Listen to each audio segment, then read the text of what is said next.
Bantuan BAPRM RM150 telah pun mula disalurkan kepada mereka yang berkelayakan.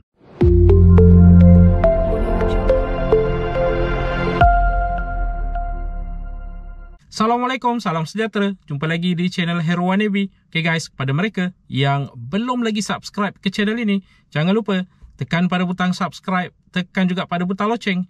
Thank you guys. Ini mungkin berita baik, berita yang dinanti-nantikan oleh segelintir pihak, terutama sekali kepada penerima bantuan ini, bantuan BAPRM RM150, yang mana semakan menunjukkan bahawa penyaluran bantuan RM150 ini telah pun mula disalurkan kepada mereka yang berkelayakan. Okay, bagi mereka yang tidak mengetahui apakah bantuan BAP ini, BAP adalah bantuan awal persekolahan, yang mana kita sedar bahawa sebelum ini ada kenyataan telah pun dikeluarkan oleh Kementerian Pendidikan bahawa penyaluran bantuan RM150 kepada ibu bapa yang berkelayakan bakal dilakukan pada bulan Januari 2024.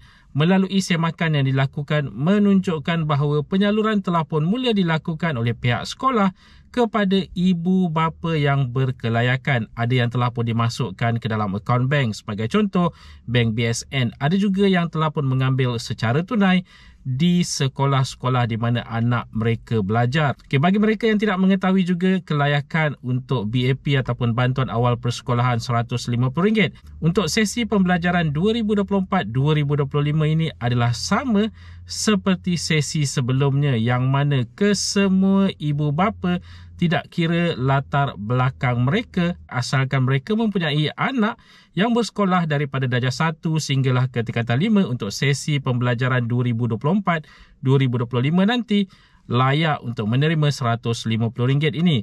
Penyalurannya boleh dilakukan secara tunai, diberikan secara tunai kepada ibu bapa ataupun dimasukkan ke dalam akaun bank. Rasa sebelum ini banyak juga pihak sekolah telah pun mengedarkan borang-borang untuk diisi oleh ibu bapa untuk mendapatkan maklumat, sebagai contoh akaun bank dan sebagainya, bagi penyaluran ini dilakukan. Dan admin pasti juga pihak sekolah telah pun mewar-warkan informasi kepada anda bila tarikh untuk mendapatkan tunai bagi yang menuntut secara tunai. Okay, harus diingatkan penyaluran bantuan awal persekolahan ini adalah secara berperingkat seperti jadual yang telah pun ditetapkan oleh pihak sekolah. Jadi lain sekolah lain ceritanya, tak sama. Ada yang mungkin tidak lagi menerima pada hari ini, ada yang mungkin akan menerima pada minggu depan, minggu seterusnya dan berikutnya.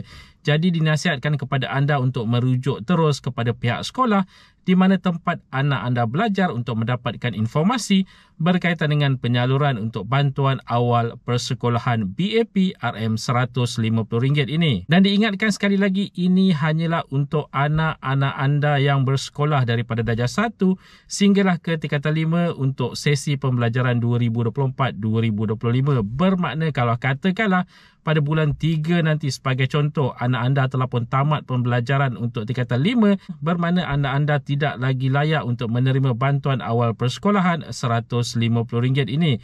Dan kalau katakanlah tahun ini anak anda sekarang berada di prasekolah dan pada sesi pembelajaran 2024-2025 bulan Mac nanti, anak anda bakal masuk ke darjah 1, bermakna anak anda layak untuk menerima bantuan awal persekolahan RM150 ini.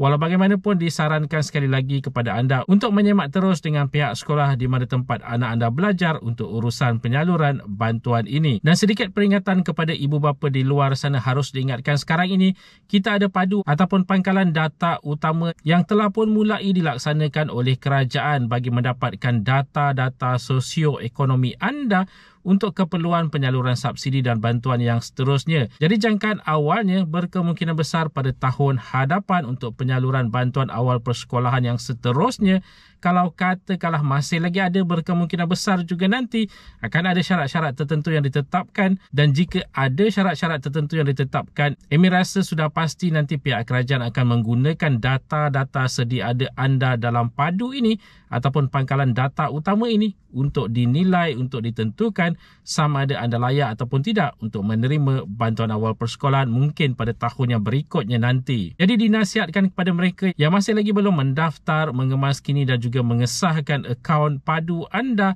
berbuat segera sebelum berakhirnya 31 Mac 2024, kerana kita sedar selepas 31 Mac 2024 nanti pihak kerajaan akan menggunakan data dalam pangkalan data utama ataupun padu ini untuk menentukan kelayakan seseorang untuk menerima subsidi dan bantuan kerajaan yang seterusnya. Okay, bagi mereka yang masih lagi tidak mengetahui, sebagai contoh, kalau katakanlah suami dan isteri, bukan salah seorang saja yang perlu mendaftar akaun padu, tetapi kedua-dua suami dan isteri perlu mendaftar akaun padu mereka secara berasingan. Jadi jangan keliru di situ. Kalau katakanlah suami telah pun mendaftar, isteri juga sebenarnya harus mendaftar, harus mengemaskini dan harus juga untuk mengesahkan akaun mereka. Jadi di bahagian ketua isi rumah ataupun KIR itu nanti, kalau katakanlah suami telah pun memilih KIR ketua isi rumah, isteri perlu memilih ahli isi rumah ataupun AIR. Okey, itu adalah ceritanya berkaitan dengan cara untuk mengemas kini padu ataupun pangkalan data utama ini. Jadi jangan keliru di situ, tak boleh kedua-duanya jadi ketua isi rumah.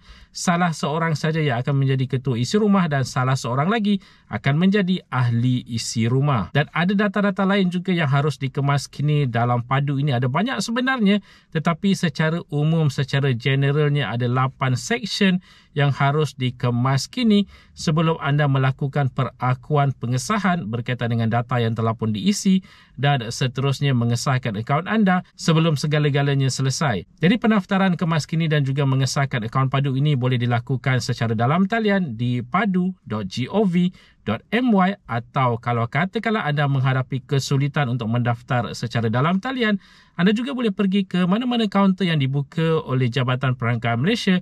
Ada banyak sekarang ini di UTC, di mall, di pejabat-pejabat kerajaan dan sebagainya, untuk anda mendapatkan khidmat nasihat dan sekaligus mendaftar, mengemaskini dan juga mengesahkan akaun anda di kaunter-kaunter yang dibuka ini. Jadi ada masa yang panjang lagi sekarang ini sehinggalah 31 Mac 2024. Walau bagaimanapun harus diingatkan, pejam celik masa itu bakal berlalu dengan begitu sahaja. Jadi jangan terlewat, jangan ketinggalan untuk mendaftar, mengemaskini dan mengesahkan akaun padu anda. Dan sedikit peringatan juga kepada anda di luar sana, kalau katakanlah anda telah pun mendaftar, okey, prosesnya bukan berakhir di situ, kerana anda perlu juga melihat data-data anda dalam itu untuk dikemas kini, untuk diisi, terutama sekali bagi data yang masih lagi kosong, dan setelah itu lakukan perakuan dan juga mengesahkan akaun anda.